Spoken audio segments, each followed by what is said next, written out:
कर्मचारी संघटनेच्या वतीने पुन्हा एकदा आंदोलन पुकारण्यात आलेलं आहे। सेवानिवृत्त कर्मचारी संघटनेच्या वतीने कारखाना कधी चालू करणार हे प्रांताधिकाऱ्यांना विचारण्यासाठी शिवाजीराव खोत व त्यांचे सहकारी आज गडिंग्लज प्रांत कार्यालयात आले आहेत। त्यांच्याशी आपण बोलणार आहोत। दादा, प्रांताच्या बरोबर आपण चर्चा केलेली आहे। अशा एक अतिशय संवेदनशीलहीन, ज्याला कसलीही समाजाच्या प्रती ही संवेदना नसलेला माणूस त्या ठिकाणी चेअरमन बसवला आहे। आणि असाच चेअरमन पाहिजे होता, असे जिल्ह्याच्या नेत्यांना पण हाच चेअरमन पाहिजे होता। याचं कारण होतं केडीसी बँकेनं नोव्हेंबर 18, 28, 1 तारखेला कारखाना निवडणूक झाली आणि 5 मेला गडिंग्लज कारखान्याला कर्ज मंजूर केलं। 7-8 महिन्यापूर्वी जर हे कर्ज मंजूर केलं असतं तर गडिंग्लज कारखाना 3 लाख ते 3.5-4 लाख गाळू शकला असता। ह्याच्यामधलं काय गौळू बंगाल आहे हे शोध आम्ही घेणार आहोत। यानंतर आज तारखेपर्यंत कारखान्याला 75 ते 80 कोटी कर्ज दिलं, पण 1 रुपया सेवानिवृत्त कर्मचाऱ्यांना त्यातला द्यावा, नाहीतर हजर कामगारांचा द्यावा, प्रॉव्हिडंट फंडाची रक्कम भरावी, अशी कोणतीही भूमिका गडिंग्लज कारखान्याच्या सत्तेत असणारे संचालक चेअरमन घेत नाहीत। आणि हे सगळं घडवून आणण्याचं काम जिल्ह्याचे नेते आदरणीय मुश्रीफ साहेब करतायत का काय? आपला स्वतःचा कारखाना पूर्ण क्षमतेनं चालावा, आणि जर तो चालायचा असेल तर चंदगड चालला नाही पाहिजे।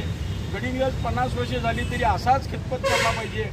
आजरा यावर्षी पुढच्या वर्षी मागं पुढं 2-2.5 कोटीच्या कर्जात जाण्याच्या वाटेवर आहे। अशा पद्धतीच्या भूलतापात घेऊन ह्या विभागातला सहकार मोडकळीस आणण्याचं काम जिल्ह्याचे नेते पद्धतशीरपणे करायला लागलेत। एक लाचारांची फौज पैशानं मिंद करून तू निवडणुकीला उभा राहा, मी तुझा सगळा खर्च करतो, हे एकच वाक्य। अशा पद्धतीनं गडिंग्लज तालुक्यात गेली 25-30 वर्षे काम करणारे चांगले कार्यकर्ते सुद्धा या कारखान्याच्या निवडणुकीमध्ये जिल्ह्याच्या नेत्यांच्या या आश्वासनाला बळी पडून कामगारांच्या विरुद्ध कामगारांनी ताकदीवर उभा केलेलं पॅनल त्या ठिकाणी सभासदांनी न्याय द्यायला पाहिजे होता, पण ज्यांना दिलाय त्यांनी ते जर पूर्ण केलं नसेल तर त्याचा जाबही सभासदांनी विचारला पाहिजे। आणि ती भूमिका इथून पुढच्या काळामध्ये आम्ही घेणार। या गडिंग्लज कारखान्याचं टेस्ट ऑडिट चाचणी लेखापरीक्षण करण्याचे आदेश आरजेडी कोल्हापूरनं केलेत। DB पाटील नावाचे अधिकारी त्याच्यावर ऑडिटर नेमलेत, ते तातडीनं व्हावं, 15 दिवसात ते करावं असे पत्र आरजेडी कोल्हापूरनं दिलं होतं। आज 1.5 महिना होत आला, काही त्याच्यावर चालत नाही। आता पुढचा प्रश्न आहे, सध्या गडिंग्लज कारखान्याची परिस्थिती कशी आहे? गडिंग्लज साखर कारखान्यावर 80 आणि 1 आकार 150 जवळ 250-300 कोटीचं कर्ज आज कारखान्यावर। 180 कोटीचं कर्ज आहे असं डॉक्टर शापूरकरने जनरल सभेला सांगितलं, मी वेगळं सांगायची गरज नाही। आता केडीसी बँकेत त्यांना 80 कोटी कर्ज दिले, त्याचं व्याज आणि तेच 15 कोटी अगोदरच त्यांनी भरून घेतलंय। आता सगळा बोजा त्या गडिंग्लज कारखान्याच्या प्रॉपर्टीवर घाणखतानं करून दिलेला येणे, इथून पुढे केडीसी बँक त्यांना 1 रुपया देऊ शकत नाही। तोपर्यंत मी 500 कोटी आणणार, 400 कोटी आणणार, कुठल्या ट्रस्टकडनं 200 कोटी आणणार। परत एकदा जयंतीजींनी सभासदांची दिशाभूल गडिंग्लज कारखान्याचे चेअरमन आणि व्हाईस चेअरमन त्यांचे संचालक करायला लागले। या 1 वर्षामध्ये माझा आरोप आहे, सर्व संचालक आणि चेअरमन व्हाईस चेअरमन मिळून या 80 कोटीमधला बऱ्यापैकी मलिदा हाणला। तो आता उघड्यावर येतो, जनतेसमोर येतो, म्हणून कारखान्याचे व्हाईस चेअरमन बदल मारून मीच ते सगळ्यात पुढे तक्रार करायची, चेअरमनची चौकशी करा।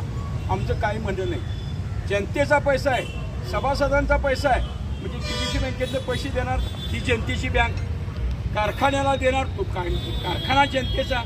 दोन्ही ठिकाणी तिथं 5-10% कमिशन, इथे तरी मला असं कळतंय की 30%-40%वर धंदा चालू आहे गडिंग्लज कारखान्यात।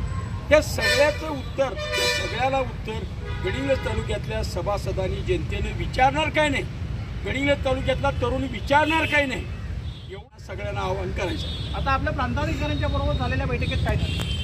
येत्या 13 जूनला म्हणजे आजपासून महिन्यानं आचारसंहिता संपल्यानंतर त्या गडिंग्लज कारखाना ब्रिक्स प्रायव्हेट लिमिटेड, कामगार आयुक्त, आरजेडी कोल्हापूर आणि कारखाना प्रशासन अशी संयुक्त बैठक या सगळ्या विषयावर बोलवायचं त्यांनी कबूल केले।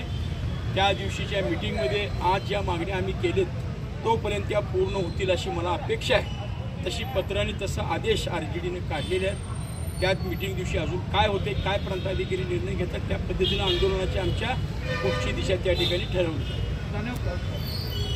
तर आता आपल्यासोबत बोलत होते सेवानिवृत्त कर्मचारी संघटनेचे नेते शिवाजीराव राऊत यांनी ते सांगितलेलं आहे की 13 जून रोजी गडिंग्लज प्रांताधिकारी यांनी कर्मचाऱ्यांची आणि कारखाना प्रतिनिधी यांची बैठक बोलवलेली आहे. ह्या बैठकीत पुढील निर्णय काय होईल हे पाहण्याचं आवश्यकतेचं ठरेल. तसेच या कारखान्याची पुढील दिशा काय असेल याकडे सर्व गडिंग्लज तालुक्याचं लक्ष लागून राहिलेलं आहे. सत्यवार्ता न्यूजसाठी धनंजय शेटके, गडिंग्लज.